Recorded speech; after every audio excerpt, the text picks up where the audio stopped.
Ya, selamat pagi rekan-rekan yang terkasih. Hari ini saya tidak bisa menemani teman-teman dalam pembelajaran di kuliah, di kelas. Oleh sebab itu saya akan merekam presentasi ini agar teman-teman bisa belajar sekaligus mendengarkan penjelasan saya. Hari ini kita akan membahas polisemi, glosa, dan contoh di dalam kamus. Minggu lalu kita sudah belajar lema dan sublema. Dan ini salah satu aspek yang ada dalam mikrostruktur di dalam kamus ya. Nah, kita lihat satu persatu ya. Mikrostruktur itu ada polisemi, glosa, dan contoh. Nah, apabila teman-teman membuka sebuah kamus ya, khususnya kamus Ika Bahasa. Dalam hal ini yang saya tampilkan adalah Kamus Besar Bahasa Indonesia ya, yang teman-teman juga bisa mengaksesnya secara gratis hanya menggunakan kuota internet gitu ya. Nah, di sini saya melihat kata tahu ya, tahu. Kalau bacanya tahu ya biasanya, bukan tahu ya. Nah, di sini ada lema tahu. Dan di sana ada tautan untuk tesaurus.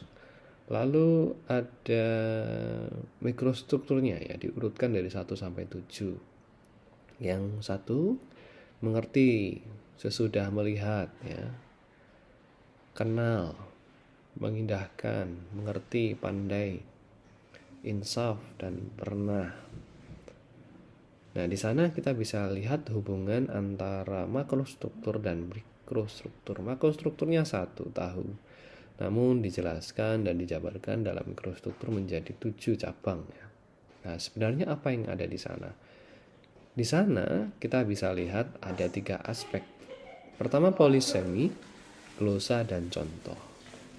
Biasanya teman-teman yang sudah belajar semantik ya, belajar semantik bahasa Indonesia atau semantik bahasa Inggris, sama saja ya. Yang penting belajar semantik atau belajar tentang makna, teman-teman pasti akan dan sering mendengar apa itu polisemi. Dan mungkin hanya sedikit yang pernah mendengar kata glosa dan contoh seperti itu. Nah, di perkuliahan kali ini kita akan membahas 3 hal itu, polisemi, glosa, dan contoh. Nah, bagaimana menyusunnya dalam sebuah kamus. Gitu. Nah, kita masuk yang pertama, kita lihat polisemi. Polisemi, penjelasan singkatnya adalah relasi makna yang terjadi pada makna-makna dari satu kata atau frasa. Nah, kita bisa lihat di sini. Ada kata cangkok, ya. Di pikiran teman-teman pasti banyak makna yang dibangun dari bunyi cangkok itu ya.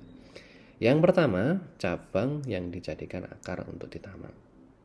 Sambungan atau pengganti anggota badan yang rusak. Dan yang ketiga, palsu. Ya, bukan yang sejati ya. Nah, di sini kita bisa lihat ada 3 makna atau 3 penjelasan dari lema cangkok itu sendiri. Nah, 1, 2, 3 itu merupakan sebuah polisemi, hubungan atau relasi makna. Pertama, cangkok itu memang arti sesungguhnya adalah cabang yang dijadikan akar untuk ditanam ya teman-teman. Kalau teman-teman diminta untuk menyangkok jambu gitu misalnya ya, teman-teman sudah tahu apa yang akan teman-teman lakukan gitu ya. Atau cangkok untuk anggota tubuh, itu maknanya yang kedua. Dan yang ketiga, itu makna yang sudah tidak dipakai dalam bahasa Indonesia karena saya lihat dari sini kita lihat ada ARK ya, arkais ya. Arkais dan kiasan, palsu atau gadungan. Rakyat akan tahu mana pemimpin sejati dan mana yang cangkokan ya. Sangat jarang kita dengar ya. Nah, polisemi ini berbeda dengan homonimi. Ya. Di sini ada kata cangklong dan cangklon ya.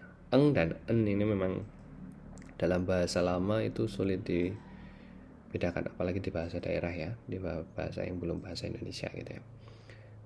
Nah, cangklong itu pipa lengkung, sedangkan mencangklong itu membawa pundi-pundi atau membawa tas cangklong ya. Nah, di sini kita tahu bahwa ada satu kata yang sama bunyinya dengan kata lain. Tetapi karena katanya berbeda, pasti ada bunyi dan ada makna. Nah, itu berbeda. Ini hubungannya. Jadi kita bisa lihat di sini ada hubungan polisemi dan hubungan homonimi. Ya, ini untuk mengontraskan saja. Kalau polisemi itu bisa saja satu kata itu memang maknanya berbeda, tetapi masih dalam satu garis makna, ya, masih ada runutannya. Namun apabila itu disebut homonimi, ya, itu tidak ada kaitannya sama sekali, hanya sama bunyi beda makna.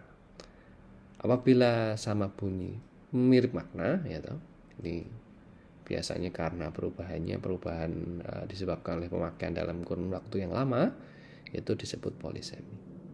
Urutan polisemi dalam Kamus Besar Bahasa Indonesia itu ada 2. Pertama, frekuensi yang paling tinggi atau yang paling sering dipakai itu diletakkan di yang nomor 1, ya, seperti ini, ya.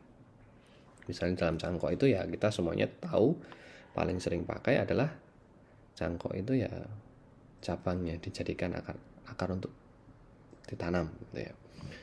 Nah, ada juga yang secara etimologi, jadi secara asal kata.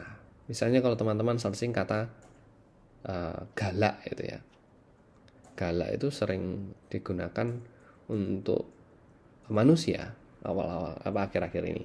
Tapi awal-awalnya sebenarnya galak itu hanya untuk hewan, ya. Hewan yang suka menggigit itu galak, gitu. Jadi kalau teman-teman melabeli dosen galak itu, ya, nanti dikira Anda menghina dosennya, gitu, ya. Jadi ini perhatian di urutan polisemi ini. Ada yang menggunakan frekuensi yang paling tinggi. Kenapa begitu? Karena nanti kalau seseorang membuka kamus, maka arti yang pertama itu akan muncul, gitu, ya. Nah, apabila secara etimologi mungkin, ya, kata-kata itu selayaknya dipakai untuk A bukan yang B, seperti itu, ya. Itu, ya, teman-teman. Jadi urutan polisemi itu ada ketentuannya dalam Kamus Besar Bahasa Indonesia, dan hubungan polisemi ini berbeda dengan hubungan homonimi. Itu saja. Nah, kita bergerak ke selanjutnya. Selanjutnya itu yang kita sebut glosa. Ya, glosa ini sering dipakai untuk menjelaskan makrostruktur. Meskipun sebenarnya apabila kita buka di tempat lain, ya, kita lihat itu sebagai makrostruktur juga. Ini biasa di kamus terjemahan, ya. Terjemahan itu biasanya satu kata diterjemahkan satu kata, gitu, ya. Berbeda dengan kamus kamus Eka Bahasa yang biasanya terjemahan satu kata itu beberapa kata atau frasa. Bahu, ya, bahu, kita contoh lihat bahu. Teman-teman tahu bahu, ya? Bahu itu diterjemahkan sebagai pundak. Nah, kalau orang yang tidak tahu bahu dan tidak tahu pundak, apalagi yang akan disebutkan, ya.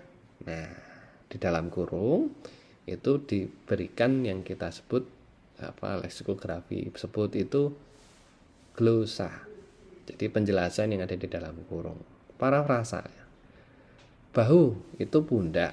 Pundak itu apa? Antara leher dan pangkal lengan. Ya, lengan bukan pangkalnya di sini, kan. Nah, ini bahu, ini sini semuanya, ya. Kalau bahu jalan berbeda lagi, ya. Ini bahu. Nah, itu glosa. Jadi menurut Harman dan James 2002-63, glosa adalah parafrasa atau sinonim kata yang digunakan untuk memperjelas makna.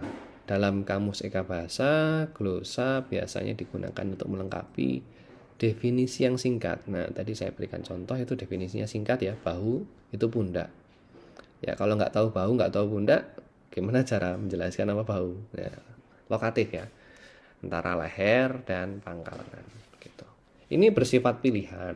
Ya, pilihan ini bisa dihilangkan apabila definisi sudah cukup. Kalau belum cukup, ya wajib ditambahkan.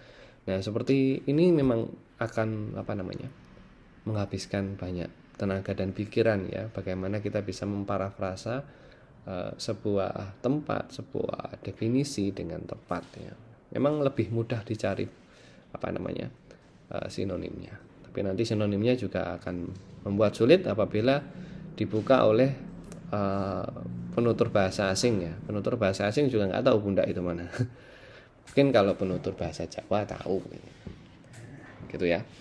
Itu glosa. Jadi glosa itu untuk menjelaskan atau memperjelas makna dalam kamus Eka Bahasa. Itu ya. Kalau biasanya kalau dalam kamus definisi, kamus operasional ya, kamus istilah biasanya dijelaskan sejelas-jelas mungkin. Nah, kalau di kamus Eka Bahasa karena lemanya banyak, sublemanya banyak ya, berusaha menjelaskan dengan seefektif mungkin. Itu ya perbedaan. Oke, selanjutnya contoh. Contoh ya, kalau teman-teman lihat ya, tadi saya sudah berikan contoh tahu, kemudian di bawahnya ada kata-kata atau kalimat yang digunakan sebagai contoh, itu punya fungsi atau punya arti ya, punya kegunaan. Setidaknya ada 3 fungsi yang kita bisa ambil dari meletakkan kalimat contoh ya.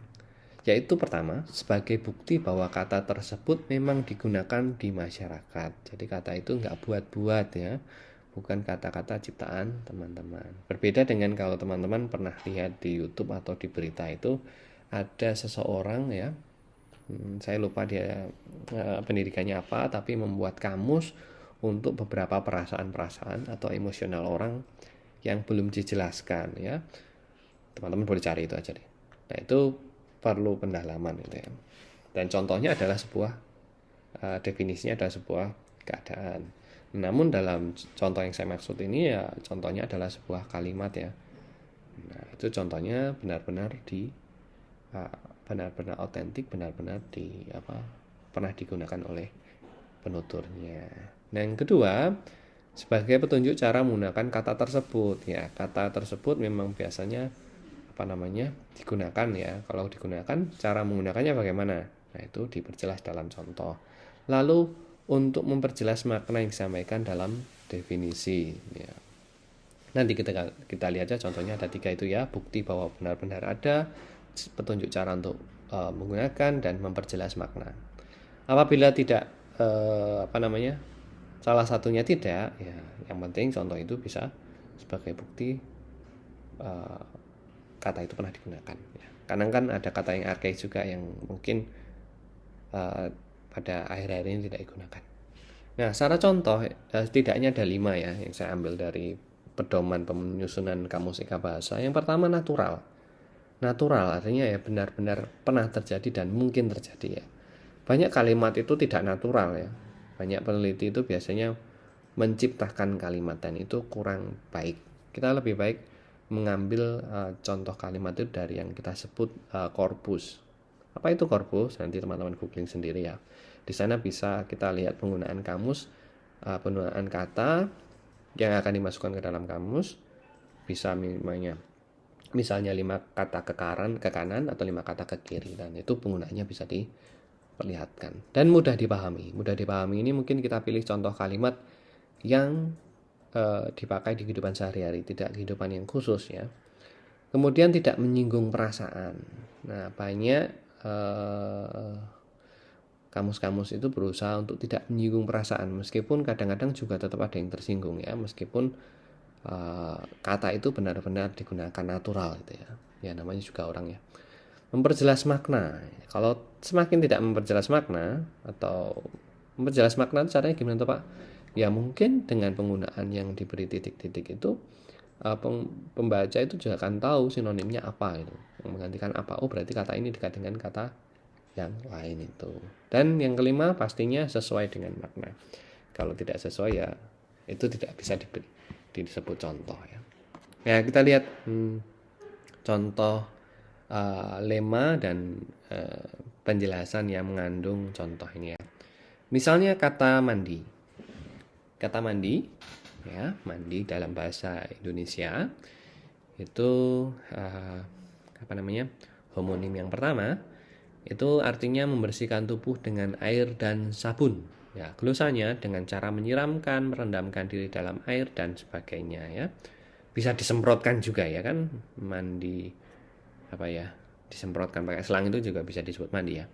Nah di sini ada contoh hari libur banyak orang mandi di laut. Nah, ini salah satu contoh yang kurang tepat ya, karena kalau membersihkan tubuh di laut itu mungkin secara kiasan ya, membasuh ya, kiasan. Tapi kalau bersih dalam artian bersih tidak terkontaminasi barang-barang fisik, tampaknya mandi di laut itu bukan salah satu cara yang tepat ya. Karena kalau mandi di laut malah, kalau perasaan saya ya, mungkin teman-teman mungkin ada yang pendapat beda, itu malah lengket ya teman-teman ya. Lengket ya, bergaram, itu kurang enak ya. Mandi ya pakai air tawar. Kemudian ada yang makna kiasan, bermandi. Mandi itu artinya juga bermandi. Nah, bermandi itu apa? Nah, ini salah satu atau kurang jelas ya. Mungkin bisa diberi contoh kalimat. Atau mandi yang dipenuhi oleh ya, biasanya cahaya, uang dan sebagainya. Sesuatu yang indah gitu ya. Kota yang mandi cahaya, penuh dengan cahaya gitu. Nah, di sini contoh. Kita bisa menilai kesesuaian makna dan contohnya. Bisa kita lihat. Dan teman-teman bisa lihat langsung sendiri nanti di kppi.kemendikbud ya. Kita bisa lihat satu persatu contohnya cocok atau tidak. Ya, itu presentasi hari ini. Jadi teman-teman bisa lihat di kamus itu ada relasi polisemi. Ya, kata itu tidak hanya bisa diartikan satu, ya, bisa dua, bisa tiga, tergantung pada konteks pemakaian.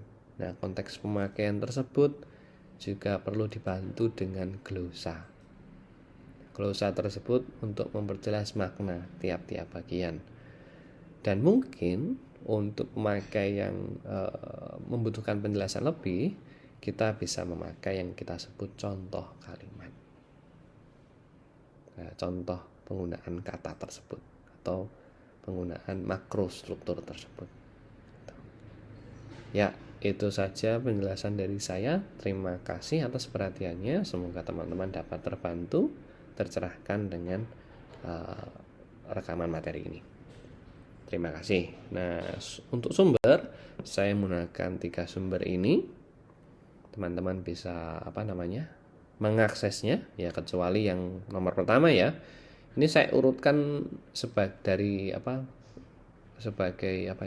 bukan abjad ya, saya urutkan sebagai kronologi saja. Awalnya saya baca manual leksikografi, metode dan teknik penyusunan kamus milik Pak Iketut Dharma Laksana. Kemudian saya lihat petunjuk teknis penyusunan kamus Ika Bahasa, dan kemudian data-datanya saya ambil dari Kamus Besar Bahasa Indonesia versi daring di alamat tersebut dengan fitur login ya. Kalau tidak login mungkin akan sedikit berbeda fitur yang disediakan. Terima kasih, sampai jumpa di pertemuan selanjutnya.